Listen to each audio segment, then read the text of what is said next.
சிவாய நம. திருச்சிற்றம்பலம். அனைவருக்கும் வணக்கம்.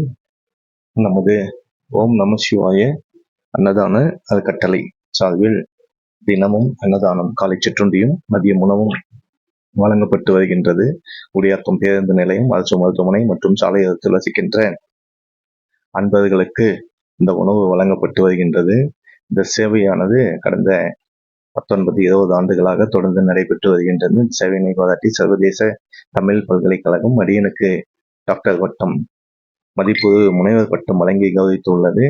இந்த பட்டம் வழங்குதல் 2021ஆம் ஆண்டு மதுரையில் நடைபெற்ற நிகழ்ச்சியில் சர்வதேச தமிழ் பல்கலைக்கழகம் வழங்கிற்று. இதனை நமது அன்னதான அறக்கட்டளையில் இருக்கின்ற அனைவருக்கும் சமர்ப்பணம் செய்துவிட்டோம். இனியும் சமர்ப்பணம் செய்கின்றோம். இந்த பட்டமானது அனைவருக்கும் சார்ந்தது, அடியனை சார்ந்ததல்ல. தொடர்ந்து உதவிகள் செய்து வருகின்ற அனைவருக்கும், இனி செய்ய போகின்ற அனைவருக்கும் இது சமர்ப்பணம். சிவாய நம. நமது அன்னதான அறக்கட்டளையில் நீங்களும் உதவலாம், வாருங்கள் என்கின்ற முறையிலே பலரும் வந்து உதவி கொண்டிருக்கின்றார்கள். நீங்களும் உங்களுடைய பிறந்த நாள், திருமண நாள் மற்றும் முன்னோர்களின் திதி ஆகிய நாட்களில் இந்த மாற்றுத்திறனாளிகள், ஆதரவற்றவர்கள், முதியவர்கள், சாலையோரத்தில் வசிக்கின்றவர்களுக்கு ஒருவேளை உணவு கொடுத்து அவர்களின் பசியார உதவ வேண்டுமாய் அன்புடன் கேட்டுக்கொள்கின்றோம். சிவாய நம. திருச்சிற்றம்பலம். சிவாய நம.